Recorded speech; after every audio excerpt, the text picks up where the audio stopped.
الدين عند الله الإسلام وما اختلف الذين أوتوا الكتاب. Jelas dalam surat Al-Baqarah Allah tegaskan la ikraha fiddin. Tidak ada paksaan dalam beragama. Qad tabayyana rusdu minal ghayy. Sudah nyata perbedaan mana agama yang benar, mana agama yang salah. Tidak ada paksaan. Bahkan di surat Al-Kahfi ayat 29 Allah katakan wa qulil haqqu mir rabbikum faman syaa'a falyu'min wa man syaa'a falyakfur. Katakan ya Muhammad, kebenaran itu datang dari Tuhanmu, maka barang siapa yang hendak beriman silakan dia beriman atas kemauan pribadi tanpa dipaksa. Wa man syaa'a falyakfur, dan barang siapa yang ingin kafir kepada Allah silakan dia kafir. Allah memberikan kemerdekaan, Allah memberikan kebebasan kepada manusia. Jadi tidak betul kalau ada unsur-unsur pemaksaan dalam agama Islam, apalagi bicara tentang konsep jihad. Tidak ada itu. Islam ini agama yang sangat toleran. Bahkan yang ditakuti oleh orang-orang non-muslim misalnya terhadap ajaran Islam, katakan jihad tadi, kalau yang bentuknya perang fisik, di Quran namanya bukan jihad lagi, tapi qital. Qital adalah perang fisik. Itu ada di surat Al-Baqarah ayat 190. A'udzu billahi minasyaitonir rajim. Wa qatilu fi sabilillahi alladhina yuqatilunakum wa la ta'tadu innallaha la yuhibbul mu'tadin. Perangilah di jalan Allah. Siapa yang harus kamu perangi? Yaitu orang-orang yang telah memerangi kamu secara fisik. Lihat ayat itu. Ada perintah perang fisik di dalam Al-Quran. Bagi siapa? Bagi orang-orang yang telah memerangi umat Islam. Berarti itu artinya apa? Itu adalah defense, membela diri. Jadi kalau ada orang menyerang kita, masa kita diam? Mati konyol namanya itu. Coba lihat itu Quran. Jadi jauh daripada kekerasan, jauh daripada yang dikatakan orang intoleran itu. Tidak betul itu. Bahkan dalam perang fisik sekalipun masih ada kerahmatan Islam itu. Buktinya mana? Kata Allah di lanjutan ayat tadi, wala ta'tadu. Jangan kamu melampaui batas. Jadi kalau terjadi perang fisik yang dipicu oleh agama, karena kamu diperangi oleh satu kelompok orang lain, umat lain, maka kita wajib membela diri. Lalu misalnya kita membunuh orang non-muslim, kata Quran wala ta'tadu.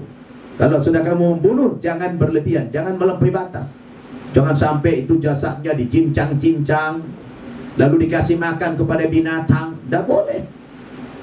Innallaha la yuhibbul mu'tadin. Sesungguhnya Allah tidak suka kepada orang yang melampaui batas. Bahkan dalam perang fisik itu kita dilarang apa? Membunuh wanita, dilarang membunuh tokoh-tokoh agama yang tidak ikut dalam perang itu, dilarang kita merusak rumah ibadah orang lain, dilarang kita menghancurkan tanam-tanaman, pohon-pohonan dengan sembarangan. Subhanallah. Jadi orang yang selalu berkoar-koar mengatakan agama Islam itu intoleran, saya pikir dipastikan yang bersangkutan itu tidak mengerti konsep Islam, tidak tahu kandungan Al-Quran. Dan disinilah kita sebagai umat Islam perlu menjelaskan kepada mereka.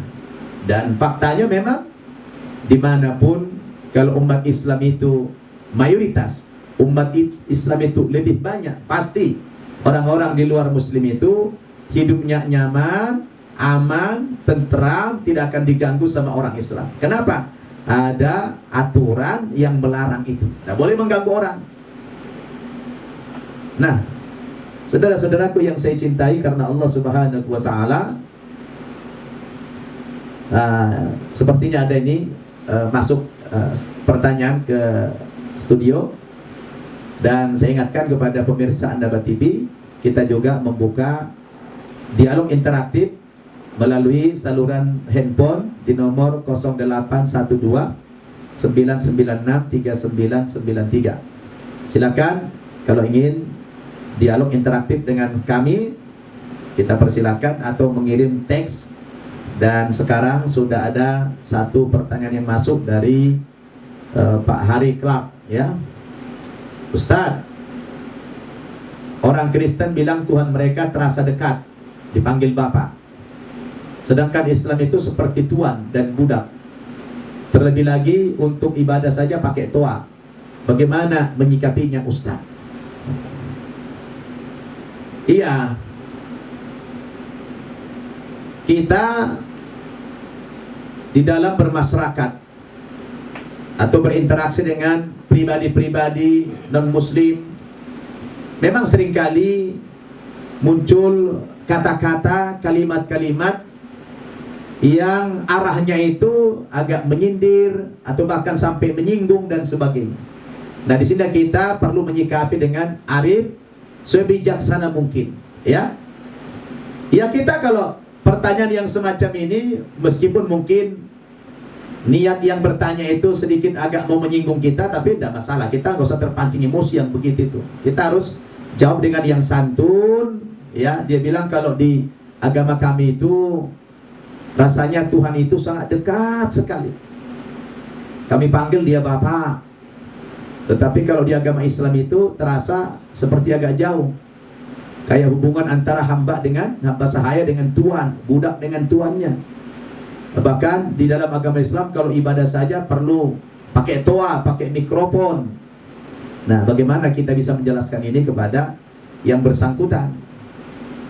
Ia katakan, kedekatan itu tidak bisa diukur dengan sebutan-sebutan, dengan panggilan-panggilan, tidak bisa. Ya. Dalam agama kami, kedekatan seorang hamba dengan Allah itu sejauh mana dia bisa mengenal Allah dan dia selalu mengingat Allah Subhanahu wa ta'ala. Bukan persoalan sebutan, mau bapak namanya, mau apa namanya, dah itu.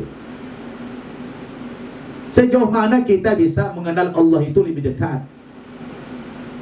Kita kenal nama-namanya, kita kenal sifat-sifatnya. Kemudian kita selalu mengingat dia, berzikir kepada Allah.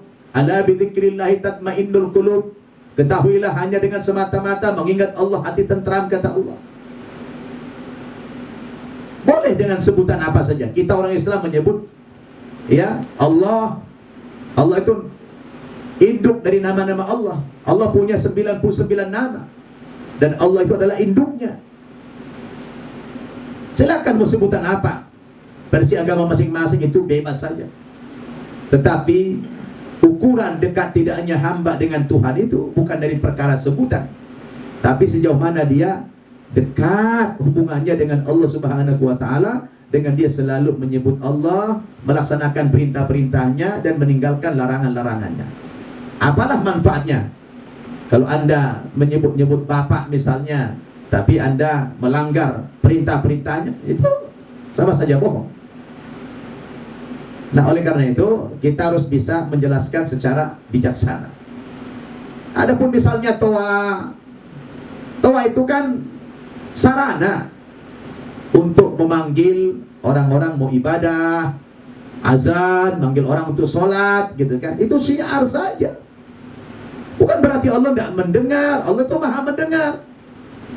Jangankan Anda teriak, jangankan Anda berbisik, dalam hati saja, terbersih dalam hati, tidak perlu diungkapkan dengan kata-kata. Allah tahu, Allah maha melihat. Jadi begitu kita menjelaskan kepada mereka bahwa toa itu adalah alat untuk memanggil orang. Karena kami orang Islam itu wajib 5 kali sehari semalam datang ke masjid melaksanakan sholat. Nah, untuk mengingatkan umat Islam itu adalah dengan, ya, di azan. Azan itu memanggil orang untuk datang ke masjid, ke musola, menunaikan ibadah sholat maupun ibadah-ibadah yang lain. Jadi saya pikir pertanyaan yang semacam ini tidak perlu kita tanggapi dengan emosi. Berikan saja penjelasan yang logis, gitu ya. Jadi biasanya orang semakin punya ilmu, semakin dia punya wawasan dalam agama Islam ini, dia semakin santun. Ya, perbedaan itu biasa-biasa saja, gitu ya, tidak semestinya. Dan lagi pula, kalau kita memang mengklaim agama kita yang benar, tapi dalam praktek-praktek kesehariannya kita kejam, kita sadis kepada orang yang berbeda agama dengan kita, itu Perlu kita pertanyakan itu pemahaman agama yang bersangkutan itu. Iya kan? Bukankah agama itu semestinya melahirkan kedamaian, melahirkan cinta kasih, melahirkan persahabatan. Jadi kalau ada agama justru menjadi pemicu perang, nah ini ada yang tidak beres ini, ya kan? Yang tidak beres apanya? Pemahaman manusia terhadap agama itu yang salah. Ya. Oleh karena itulah penting bagi kita untuk memahami bagaimana kita pentingnya bertoleransi antar umat beragama ini, apalagi belakangan ini ya seliweran apa itu? Bebas orang menulis apa saja di sosmed itu yang kadang-kadang syarat dengan penghinaan, membuat umat beragama bisa marah dan lain sebagainya. Jadi mari kita